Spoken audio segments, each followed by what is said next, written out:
එකතු වෙච්ච ඔයගොල්ලෝ හැමෝම සාදරයෙන් පිළිගන්නවා. ඉතින් ඔන්න අද අපි හදන්න යන්නේ DIY හොඳ ෆිල්ටරේෂන් සිස්ටම් එක අපර් ෆිල්ටර් එක තමයි ඔන්න අද අපි හදන්න යන්නේ. එහෙනම් මුලින්ම බලමු අපිට මොනවද අවශ්‍ය වෙන්නේ කියලා. මුලින්ම අපිට අවශ්‍ය වෙනවා මේ වගේ ස්පොන්ජ් ගොඩක් අවශ්‍ය වෙනවා. ඔයගේ අපර් ෆිල්ටර් එක හදන්න කප් එකේ සයිස් එකට. ඉතින් මෙන්න මේක දැන් මම අපර් ෆිල්ටර් එක හදාගන්න යන්නේ. ඉතින් මම කලින්ම මේ ටික සිදුරු කරගත්තා. මේ වගේ මේක තමයි අවුට්පුට් එක. මේක තමයි ඉන්පුට් එක.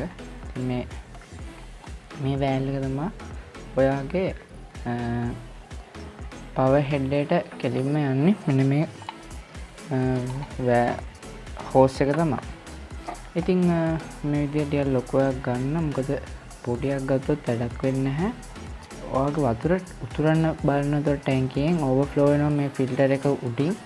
ඒකට ඉතින් ඔයාගේ ටැංකිය අසාර්ථකයි ෆිල්ටරේෂන් එක.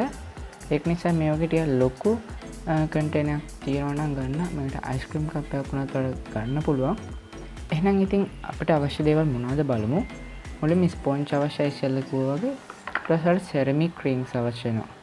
සෙරමික් රින්ග්ස් මේ තියෙන්නේ මේකේ අවුට්පුට් එකට ගහන වෑල් එක. මේ දැන් මෙතනට ගහන අවුට්පුට් වෑල් එක. අවුට්පුට් පොඩි බට කෑල්ල. තවට ඇක්ටිව් කාබන් හදාගන්න මෙන්න මේ අඟුරු ඕන. ඇක්ටිව් කාබන් නැත්තම් මේවා මං වගේ DIY විදියට අඟුරු හදාගන්න පුළුවන්. පොල් කටු පුච්චලා නැත්තම් දර උනත් පුළුවන් වට ගන්න. ඉතින් ගල් ටිකකුත් තියෙනවා. ඇක්ටිව් මම නම් රෙකමන්ඩ් කරන්නේ ඇක්ටිව් කාබන් ගන්න කියලා. ඇක්ටිව් කාබන් නැත්තම් විතරක් මේව කරාට කමක් නැහැ. දෙකම ඉතින් එක වගේම තමයි. එහෙනම් ඉතින් අද අපි ෆිල්ටර් එක හදමු. මුලින්ම කරන්න ඕනේ ඔයාගාව තියෙන ලොකු ස්පොන්ජ් එක ගන්න. මේක තමයි මම ගාව තියෙන ලොකු ස්පොන්ජ් එක. මේක ඔයා ගහන්න සෙට් කරන්න ඕනේ. ඔයාලට පේන ඇති වීඩියෝ එකේ වගේ වතුර එන පැත්තට මුලින්ම එන තැනට තමයි මේක සෙට් කරන්න ඕනේ. පොඩි ස්පේස් එකක් තියන්න මෙතන මේ වගේ.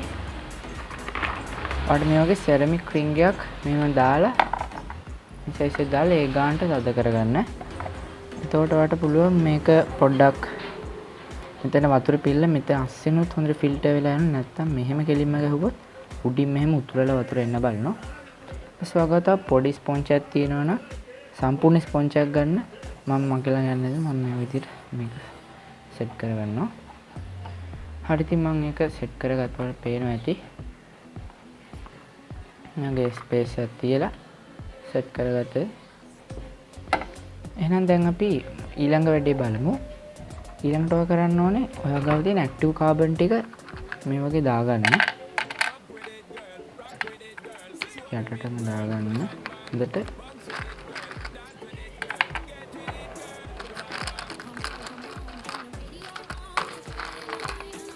එළියට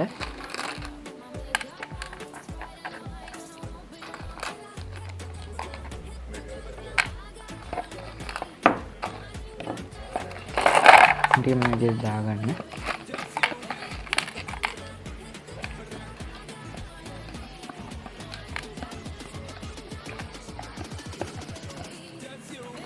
මේ විදිහට දාගන්න හොඳට.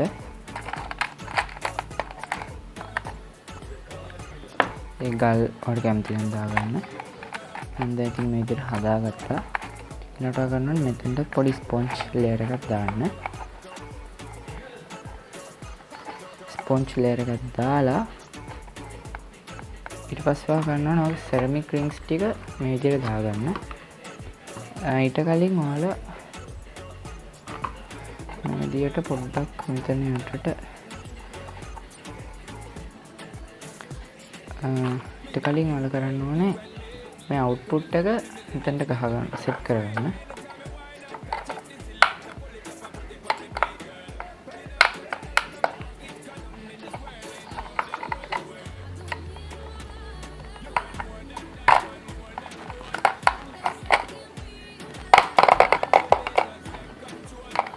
හරි දැන් මම ඒකත් සෙට් කරගත්තා.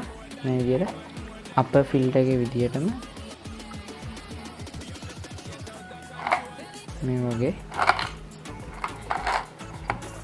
දැන් මම කරන්න ඕනේ එතනට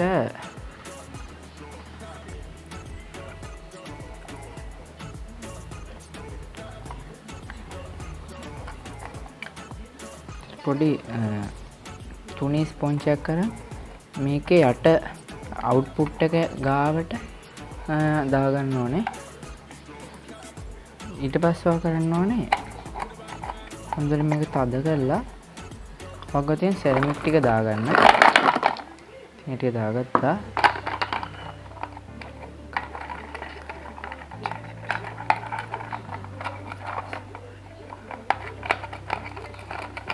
ඉතින් ඔයාලා යාළුවනේ කියන්න මම ගෙනාවා ඔස්කා කෙයාරින් වීඩියෝ එකක්.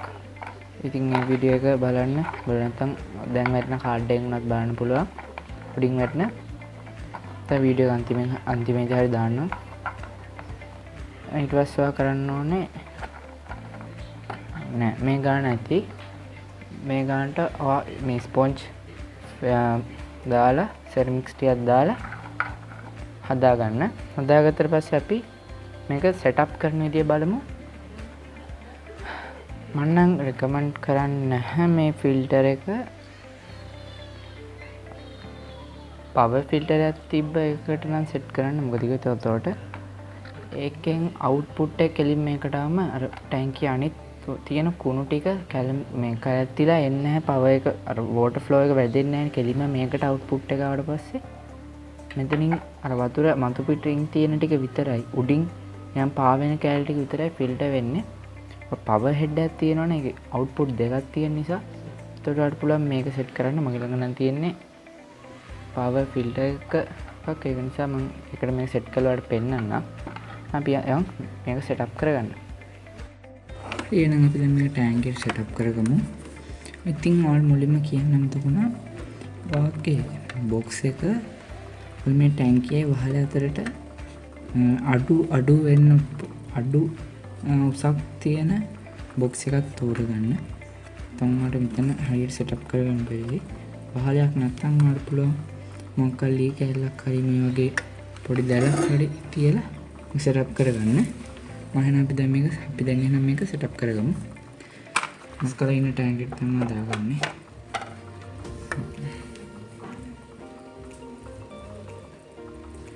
මේ විදිහට ඔයා ටැප් කරගෙන ස්ටින් ගන්නවා.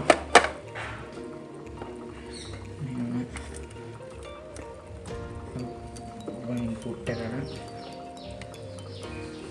සෙටප් කරගන්න.